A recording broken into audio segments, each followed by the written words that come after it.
اعوذ باللہ من الشیطان الرجیم بسم اللہ الرحمن الرحیم۔ جو کوئی بھی نیک اعمال کرے، مرد ہو یا عورت، وہو مؤمن، اور وہ ایمان والا ہو، فَلَنُحْيِيَنَّهُ حَيَاةً طَيِّبَةً، ہم ضرور بھی ضرور اس کو طیب زندگی عطا فرمائیں گے۔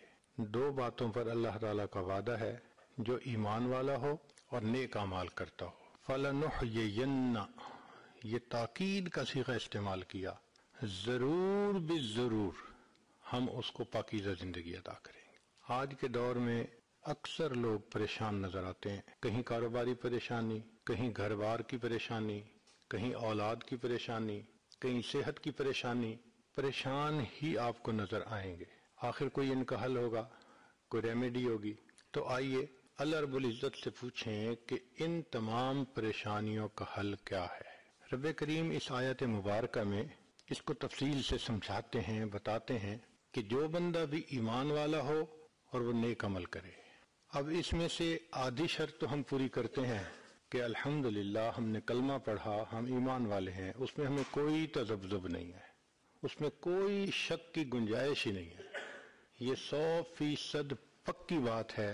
ہم اپنے رب کو اپنا مالک، خالق، پروردگار مانتے ہیں، اس پر ایمان رکھتے ہیں، شریعت پر ایمان رکھتے ہیں، اس میں کوئی شک کی گنجائش ہی نہیں۔ تو ایک قدم تو ہم نے اٹھا لیا، اب اس سے آگے ہے دوسرا قدم کہ جس نے عمل بھی اچھے کیے، یہاں ہم کوتاہی کر جاتے ہیں۔ ہم یہ چاہتے ہیں کہ ہم اپنی مرضی سے زندگی گزاریں، مگر برکتیں وہ سب ملیں جو ایک مسلمان کو ملنی چاہیے۔ اس کی مثال ایسے ہے کہ ایک طالب علم اگر کسی ادارے میں داخلہ لے، یہ پہلا سٹیپ ہوتا ہے، پھر اس کے بعد وہ پڑھے اور محنت کرے، تب اس کو ڈگری ملتی ہے۔ جو بندہ دونوں سٹیپ نہ لے، کیسے ڈگری ملے؟ جو بندہ داخلہ تو لے، نہ کلاس میں آئے نہ پڑھے، ڈگری کیسے ملے؟ اور جو بندہ داخلہ لے لے، کبھی آئے کبھی نہ آئے، تو اس کا بھی یقین نہیں ہوتا، اس کی سپلیمنٹری آئے گی، یہ فیل ہو جائے گا۔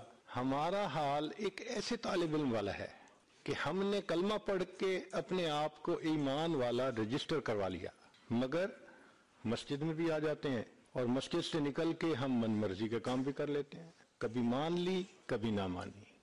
جو احکام شریعت مرضی کے مطابق ہوتے ہیں اس پہ عمل کر لیتے ہیں، جو مرضی کے خلاف ہوتے ہیں احکام کو چھوڑ دیتے ہیں۔ یہ ہماری کوتاہی ہے۔ ہم الزام ان کو دیتے تھے، قصور اپنا نکل آیا۔ ہم یہی کہتے رہتے ہیں جی ہمارے حالات ٹھیک نہیں، گویا اللہ تعالیٰ نے ہمیں اچھے حالات میں نہیں رکھا، حالانکہ معاملہ تو اپنا ہے۔ ہر چیز کی ایک ترتیب ہوتی ہے، ایک سیکوینس ہوتا ہے۔ ایک بیج ہے، اگر آپ کے پاس گٹھلی ہے آم کی اور آپ اس سے آم اور حاصل کرنا چاہتے ہیں تو اس کی ایک ترتیب ہے۔ اس کو زمین میں ڈالیے، وہ اگنا شروع کرے گی، پودا بنے گی، پھر درخت بنے گی، پتے لگیں گے، پھر اس پر پھول لگیں گے، پھر وہ پھول پھل میں تبدیل ہوں گے۔ یہ سارا ایک پروسیس ہے۔ ایک بندہ کہے کہ نہیں جی میں تو گٹھلی زمین میں ڈالوں گا، اس کے بدلے زمین سے بس مجھے ڈائریکٹ گٹھلیاں ملنی چاہیے، کیسے ہو سکتا ہے؟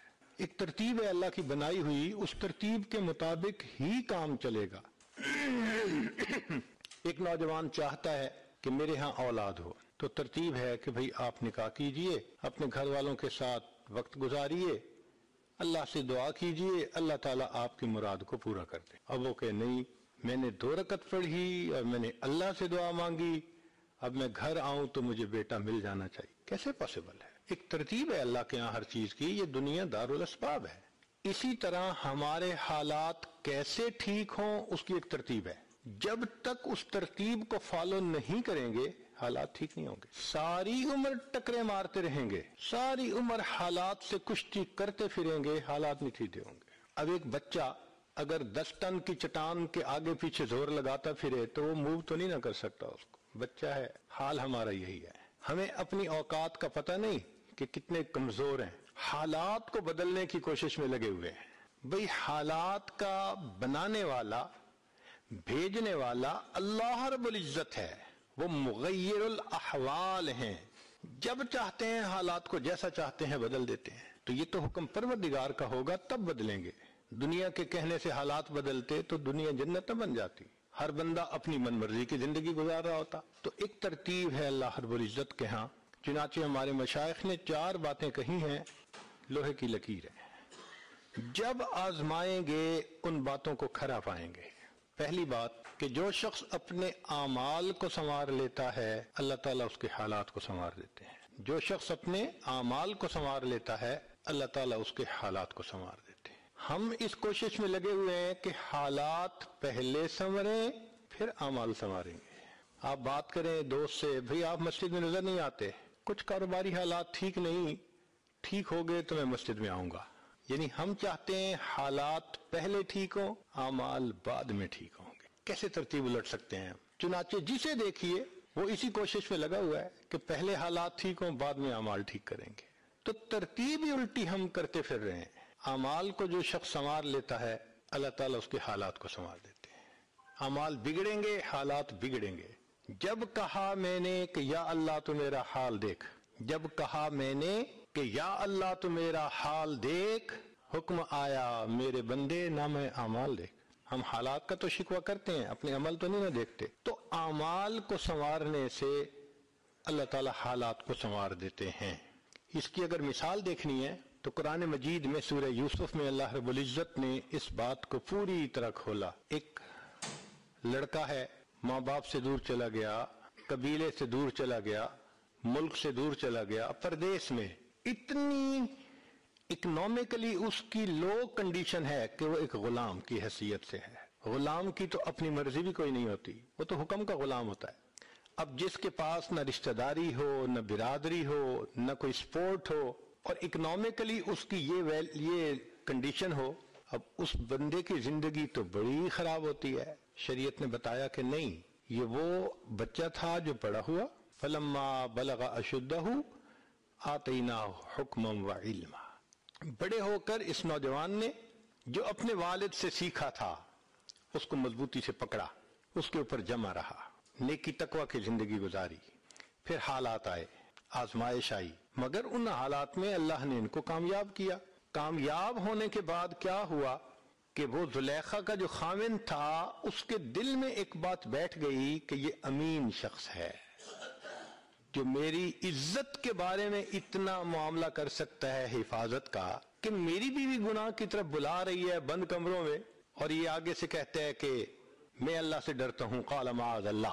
तो खामिन को पता चल गया था कि कसूर मेरी बीवी का है, और उसने कह भी दिया था कि इन्ना के कुन्त मिनल खातिईन, तेरा कसूर है, सब तेरा मसला है। तो उसके दिल में एक बात बैठ गई कि ये नौजवान अमानतदार नौजवान है। फिर उसके बाद जुलेखा ने उसको थ्रेट किया कि मैं जेल भिजवा दूंगी। उन्होंने दुआ मांगी कि ए रब्बे करीम, मेरे लिए जेल में जाना ज्यादा बेहतर है उस गुनाह से जो गुनाह की तरफ ये मुझे औरतें बुलाती हैं। रब्बी सिजने अहब्बु इलैया मिम्मा यदऊननी इलैहि। जेल में चले गए। फिर अल्लाह रब्बुल इज्जत ने देखो जेल में तरतीब बनाई। 2 बंदों ने ख्वाब देखा, पूरा निकला। उनमें से एक बादशाह के पास गया। कुछ अरसे बाद बादशाह ने ख्वाब देखा, ताबीर देने वाला कोई नहीं। वो जो जेल से छूट के आया था उसने कहा मैं जानता हूं एक बंदे को, मुझे उसने ख्वाब की ताबीर दी थी, बिल्कुल ठीक निकली। बादशाह ने कहा बुलाओ। जब बुलाने के लिए गए तो यूसुफ अलैहिस्सलाम ने कहा कि पहले तो ये फैसला करो कि कसूर मेरा था या औरतों का था। नबी इस्लाम ने फरमाया मेरे भाई यूसुफ के सब्र के क्या कहने। इतने सालों की जेल के बाद अगर पैगाम आता है कि जेल से बाहर आ जाइए तो कहते नहीं पहले फैसला करो मुझ पर जो इल्जाम लगा था वो ठीक था या गलत था। तो बादशाह ने कहा नहीं नहीं आप बिल्कुल ठीक थे, कसूर मेरी बीवी का था, आइए। फिर बुला के उसने कहा इन्नकल यौम लदैना मकीनुन अमीन। तस्दीक कर दी कि मेरे दिल में आपकी अमानतदारी बैठ गई, तुझसे बेहतर अमीन शख्स मुझे नहीं मिल सकता। लेकिन मैंने ख्वाब देखा है, मैं बहुत कंफ्यूज हूं, बताओ। फरमाया कि 7 साल बड़े अच्छे आएंगे, गल्ले को महफूज कर लेना। फिर 7 साल बहुत कहत के आएंगे और उसमें आपको क्राइसिस मैनेजमेंट करनी पड़ेगी। इस तरह आपकी जो रियाया है वो मुश्किल से बच सकती है। बादशाह बूढ़ा था, इस काम के लिए हिम्मत चाहिए, मोटिवेशन चाहिए, लीडरशिप चाहिए। उसने कहा शायद इससे बेहतर मुझे कोई दूसरा बंदा नहीं मिल सकता। और यूसुफ अलैहिस्सलाम ने खुद भी कह दिया इजअलनी अला खज़ाइनिल अर्द, कि मुझे आप खजानों का निगरान बना दीजिए, मैं अपनी जिम्मेदारी पूरी करूंगा। चुनाचे खजानों के निगरान बन गए। बादशाह ने कहा कि जो मेरे घर में रह के मेरी इज्जत की हिफाजत कर सकता है वो मेरे माल की हिफाजत तो उससे ज्यादा बेहतर करेगा। तो बादशाह को यकीन दहानी हो गई। अब वो बच्चा जो कल गुलाम कहा जाता था आज वो खजानों का निगरान है। फिर सैयदना यूसुफ अलैहिस्सलाम ने इतनी अच्छी डिसीजन मेकिंग की कि हर बंदे ने देखा कि वाकई बहुत अच्छे सलीके से काम हो रहा है। रियाया भी मुतमिन हो गई। अब जब सारे मुतमिन हो गए कि भाई वाकई ये शख्सियत इस काबिल है कि इनके हाथ में हम इस सारे मामले को सुपुर्द कर दें, तो उनको वक्त का बादशाह बना दिया। अल्लाह ताला इस वाक़े से समझाना चाहते हैं कि देखो तुम हालात सुधरने के पीछे भागते फिर रहे हो, तुम आमाल संवरने के पीछे भागो, हालात को संवारना ये हमारे जिम्मे है। हम एक बेसहारा परदेसी बच्चे के हालात को संवार कर उसे फर्श से उठा के अर्श पे बिठा सकते हैं। लोगों हम तुम्हारे भी हालात को संवार सकते हैं। चुनाचे जब यूसुफ अलैहिस्सलाम ने अपने भाइयों से पूछा मा फाल तुम बे यूसुफ, तुमने यूसुफ के साथ क्या किया था, वो हक्का बक्का रह गए, उनको तवक्को नहीं थी।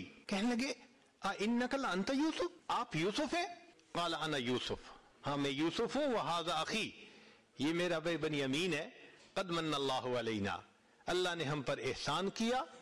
इन्नहु मन यत्तक़ि व यस्बिर, जो मुत्तकी होता है अपने अंदर सब्र व ज़ब्त पैदा करता है। फ़इन्नल्लाह ला युज़ीउ अज्रल मुहसिनीन, अल्लाह ऐसे नेकोकारों के अजर को ज़ाया नहीं किया करते हैं। हम अपने अंदर तकवा और सब्र व ज़ब्त पैदा करें, अल्लाह रब्बुल इज्जत हर दौर और हर जमाने में तकवा और सब्र वाले बंदे को फर्श से उठाएंगे, अर्श के ऊपर बिठाएंगे, तख्त के ऊपर बिठाएंगे।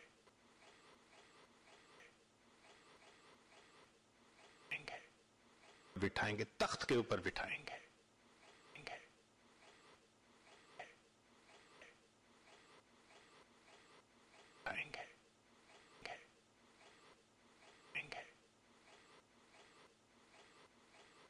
ऊपर बिठाएंगे।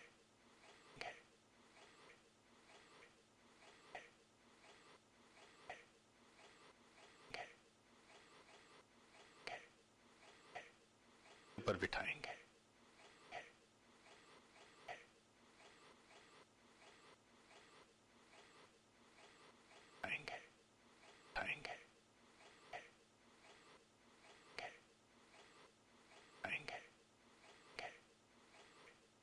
ऊपर बिठाएंगे, बिठाएंगे तख्त के ऊपर बिठाएंगे, इसके ऊपर बिठाएंगे, तख्त के ऊपर बिठाएंगे, ऊपर बिठाएंगे, के ऊपर